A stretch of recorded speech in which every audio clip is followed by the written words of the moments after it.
Wow, I can't believe that Season 5 is finally here. I mean, we've been waiting for so long. Ah, what the hey, let's do it. Roll the intro!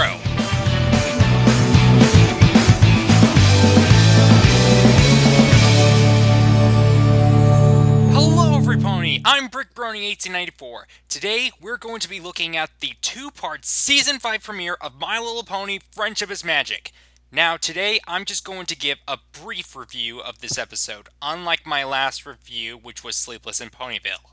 Anyways, this episode starts off in Twilight's new castle.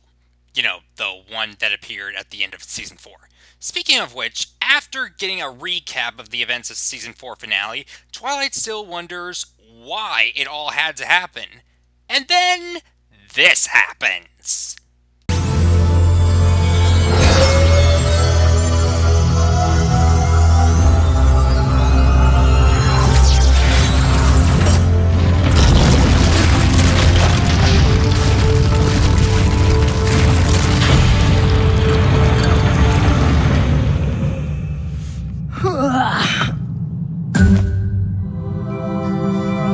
Is that new? I like it. So the main six's cutie marks show them a certain place on the map, to which they decide to go. And Spike stays behind because he and Big Mac have a football weekend scheduled. Well, at least they finally gave a reason as to why Spike's staying behind.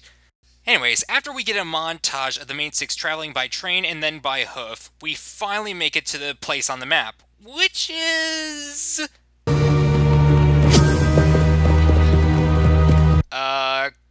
cozy? I don't like it. I don't like it one bit.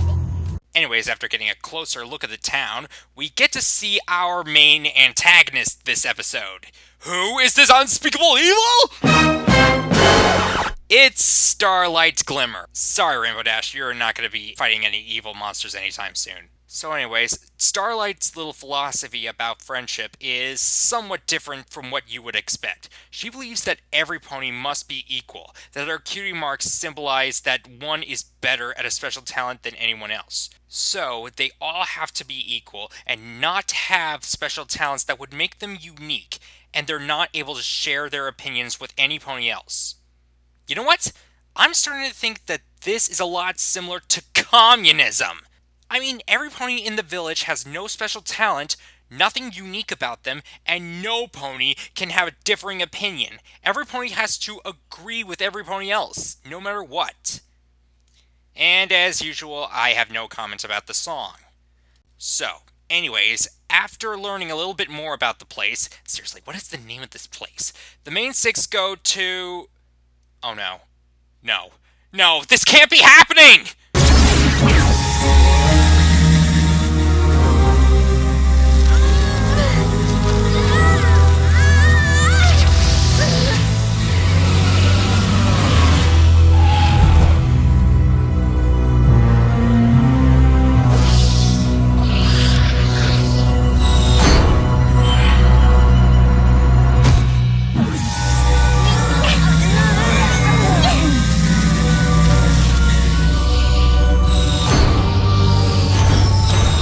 Yeah, the main six just had their cutie marks stolen.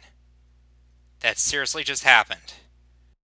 Anyways, as we begin part 2, we start to see what happens to those who lose their cutie marks. They start losing their identity, their optimism, and their expertise in their special talents. And I really feel sorry for them. Eventually, though, Twilight comes up with a plan to get their cutie marks back, but first by infiltrating the population of the town. And who would be better convincing than Fluttershy? So, after the first part of the plan works, Fluttershy discovers two things. Starlight now personally has the main six cutie marks, and 2, her equal cutie mark is a fake! Very next morning, thanks to Fluttershy's deception, Starlight is finally publicly exposed as the hypocritical liar. So, Josh Scorcher, does this redeem Flutters for what happened in Storm of the Century? It's my magic that makes all this possible. You'd all still be living your miserable lives thinking you're better than every pony else if it weren't for my magical abilities. you friendship. I brought you equality. I created harmony! You lied to us! So what? Everything else I said is true. The only way to be happy is if we're all equal. Except for you. Every pony has unique talents and gifts. And when we share them with each other, that's how Quiet! You know what? Forget Diamond Tiara. Starlight is the embodiment of evil here. So, after the townsfolk get their cutie marks back, BTW, Double Diamond looks pretty cool. No pun intended. We then start what I think is my favorite part of the episode, the chase scene. It's action-packed, fast-paced, and when it seems like the end, it just keeps on going. There is also a part where Party Favor makes a bridge out of party balloons, and then they bounce on it. Now that was funny.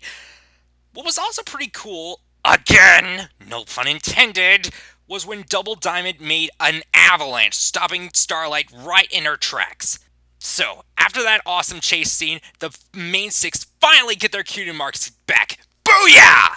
Then, after Twilight saves the new four from Starlight, we get a very powerful message of this episode. I studied magic for years too, but what I didn't know then was that studying could only take me so far. Each of my friends has taught me something different about myself. It was their unique gifts and passions and personalities that helped bring out the magic inside of me. I never would have learned that I represent the element of magic without these five, and I certainly wouldn't be here to stop you now. Unfortunately, though, Starlight is too ignorant and she eventually escapes. Hopefully, we'll get to see her again, as well as these other four. In fact, I want to see more of these four guys in this season. I think that they have potential to become well-written characters, and I really liked how they helped the main six get their cutie marks back. It may not happen, but it's a possibility that I'm hoping for. So after a very heartwarming scene, we come to the ending of a great start to this season, and I am certainly looking forward to it. In fact, the premises of the next 4 episodes have been posted, and it looks like there's going to be an episode showing Rainbow Dash's bond with Tank. But back on topic with this episode, it was definitely worth the wait. There were funny moments, dark moments, sad moments, and epic moments. Overall, I enjoyed this episode, and I highly recommend it to those who haven't seen it yet. I hope you all enjoyed this little review, everyone. Please feel free to share your thoughts about this episode with me in the comments below. And also feel free to like this episode and to subscribe to this channel. God bless, and I'll see you all later!